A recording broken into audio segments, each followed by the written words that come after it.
Você é muito bem-vindo aqui no canal Em Família. Estamos aqui mais uma vez para estudar a palavra de Deus. Você sabe, hoje é sexta-feira, 12 de abril, é dia da nossa recapitulação da lição. Essa semana nós estudamos a questão central, amor ou egoísmo, a lição 2, né? Trouxe o verso para memorizar, que está em Isaías 41, verso 10. Diz assim: não temas, porque eu estou com você. Não fique com medo, porque eu sou o seu Deus. Eu lhe dou forças, sim. Eu o ajudo, sim. Eu o seguro com a mão direita da minha justiça. Foi uma lição maravilhosa que nós estudamos, de muita, é uma lição que nos traz esperança, né, para o mundo que nós vivemos. Antes de nós recapitularmos a lição, nós vamos fazer a nossa oração pedindo o Espírito Santo conosco. Vamos orar. Querido Deus, amado Pai, vamos agora estudar a tua palavra, vamos recapitular o que aprendemos essa semana. Nos envia, Pai, o Espírito Santo, faz presente conosco, nos guiando nesse estudo e fortalece a nossa fé, que possamos aprender lições preciosas. Nós te pedimos essas bênçãos em nome de Jesus. Amém. Na lição de sábado, nós tivemos a oportunidade de acompanhar a introdução desse tema da lição 2. Nós vimos na lição 1 como o pecado se originou no céu, como essa guerra, esse grande conflito se iniciou, chegou à terra, o plano da redenção se desenvolvendo. E aqui no estudo de sábado, nos é apresentado um momento muito específico em que Jesus, já perto do final do seu ministério, está ali pela região do Monte das Oliveiras conversando com seus discípulos. E ele é indagado, seus discípulos lhe perguntam os sinais da sua volta, quando essas coisas que ele estava falando a respeito do templo iriam acontecer. E é trazido para a gente o texto de Mateus 24, versículo 2, em que Jesus diz assim: em verdade lhes digo que não ficará aqui pedra sobre pedra que não seja derrubada. Então Jesus está fazendo ali uma profecia a respeito da destruição do templo. E nós entendemos, pelo estudo da lição, que no ano 70 depois de Cristo, essas palavras vão se concretizar. Jerusalém vai ser invadida, o templo vai ser destruído, e ali se cumpre essas palavras que Jesus profetizou conversando com seus discípulos. É nesse panorama, nesse cenário aqui, que a lição de sábado começa e nos dá importantes lições já no estudo de sábado. Mais algum destaque aqui, pessoal, para esse estudo de sábado?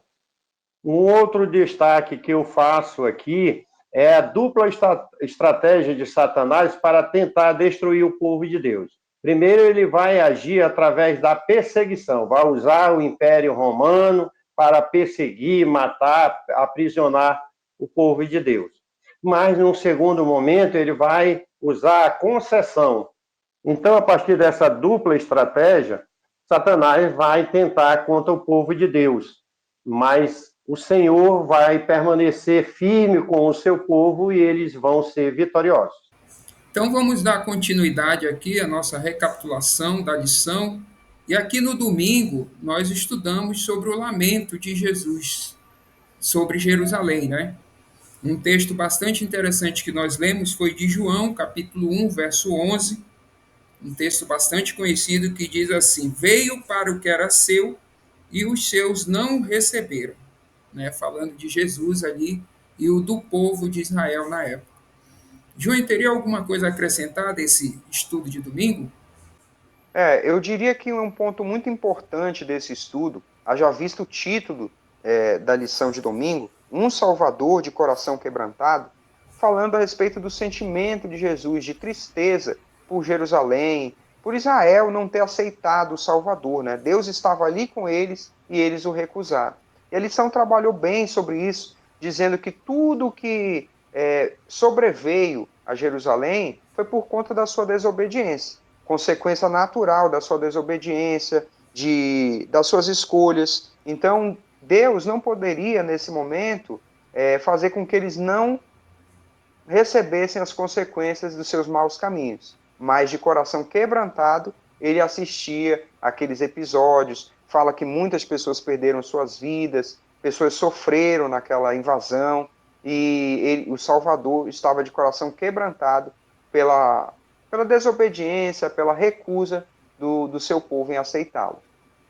É importante, né, nós ressaltarmos que dentro do contexto do grande conflito, uma das acusações de Satanás é culpar a Deus pelos sofrimentos.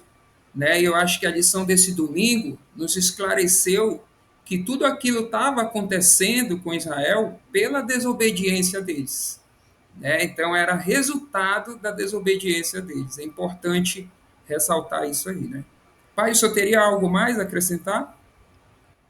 Essa tua observação, Alexandre, ela é muito importante, porque o inimigo, ele trabalha com estratégia, e a estratégia dele não se firma na verdade, certo? É mascarado a mentira dele.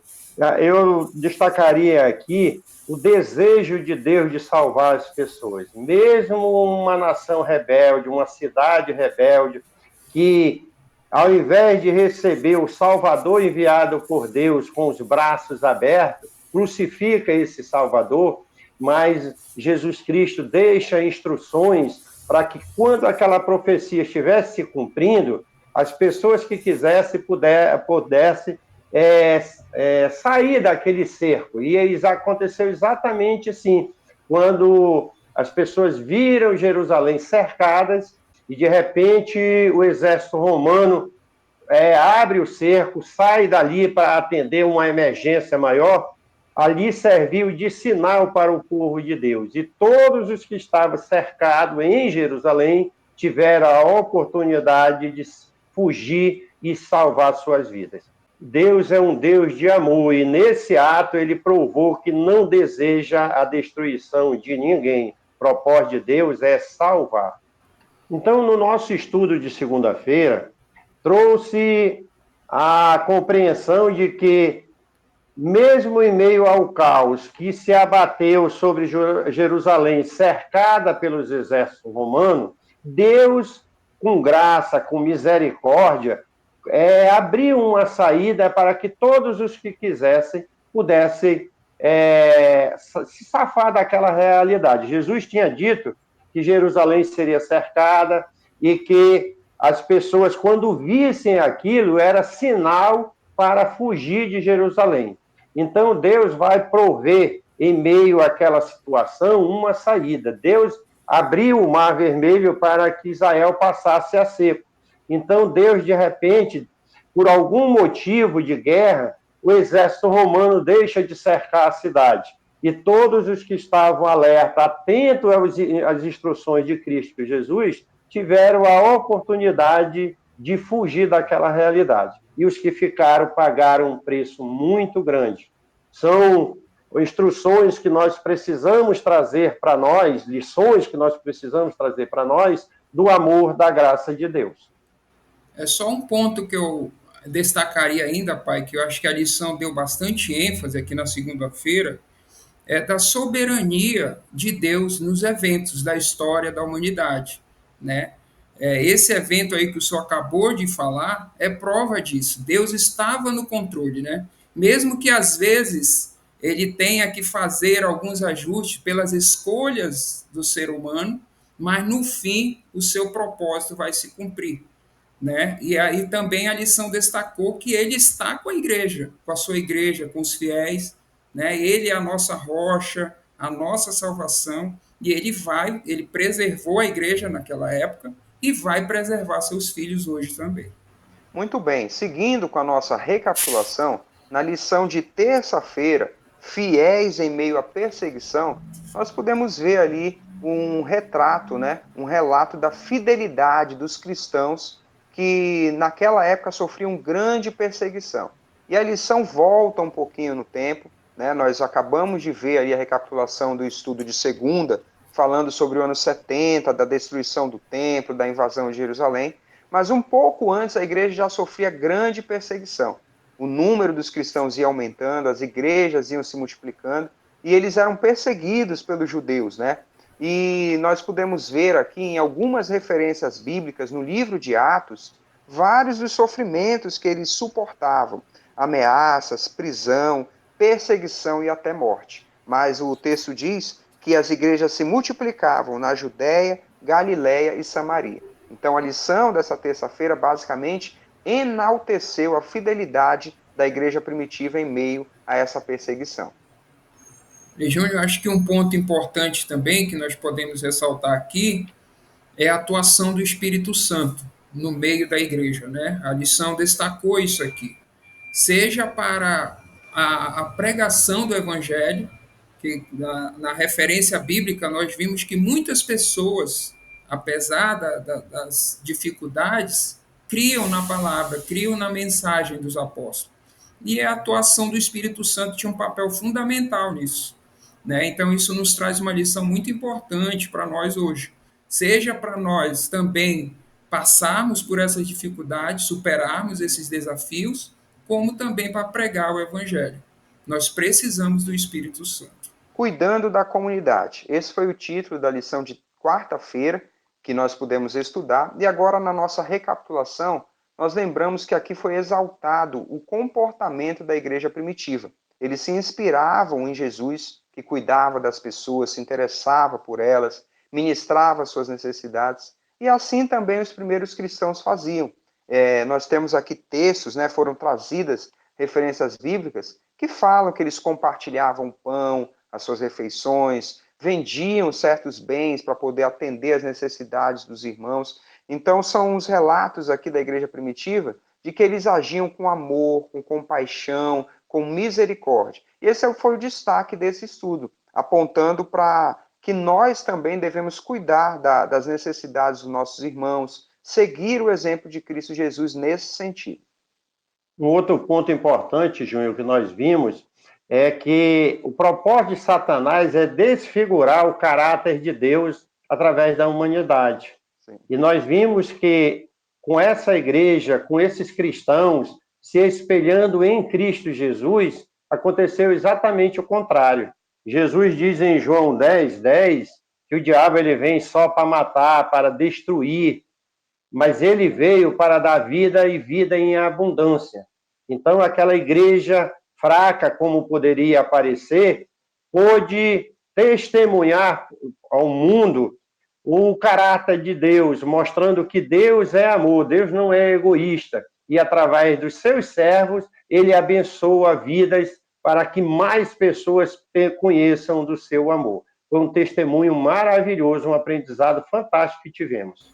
E nós chegamos aqui à quinta-feira, o resumo da quinta-feira, para fechar o estudo dessa semana, né? E aqui na quinta nós vimos o legado de amor. Você deve se lembrar que na quarta nós vimos o testemunho da igreja primitiva, como eles agiam, como eles imitavam os ensinamentos de Jesus Cristo. E aqui na quinta o autor ele se deteve no testemunho das igrejas, trouxe aqui para nós várias situações que ocorreram no segundo, no terceiro século, do amor da igreja, né? A igreja agindo em favor da comunidade, do próximo. Isso mesmo, e nós nos impressionamos, né, com relatos aqui que datam da primeira grande pandemia no século II, tem também da segunda grande pandemia no século III, né, a peste antonina, a peste de Cipriano, relatos de momentos em que o mundo precisou desse amor, né, e várias pessoas testemunharam sobre isso. Nessa segunda grande pandemia, tem um relato que diz que toda a comunidade cristã, praticamente, se tornou um grande exército de enfermeiros. A lição traz aqui uma narração, né, um comentário de Dionísio, que diz que a maioria dos nossos irmãos cristãos mostrou amor e lealdade ilimitados. Então, esse é o legado do povo de Deus, né? Ao imitarmos o nosso Mestre Jesus Cristo, não há outro caminho a seguir a não ser o do amor. Então, diante do questionamento que o título do nosso estudo dessa segunda semana nos trouxe, amor ou egoísmo, que nós possamos, assim como a igreja primitiva respondeu, também responder com amor, seguindo o modelo do nosso Mestre Jesus Cristo.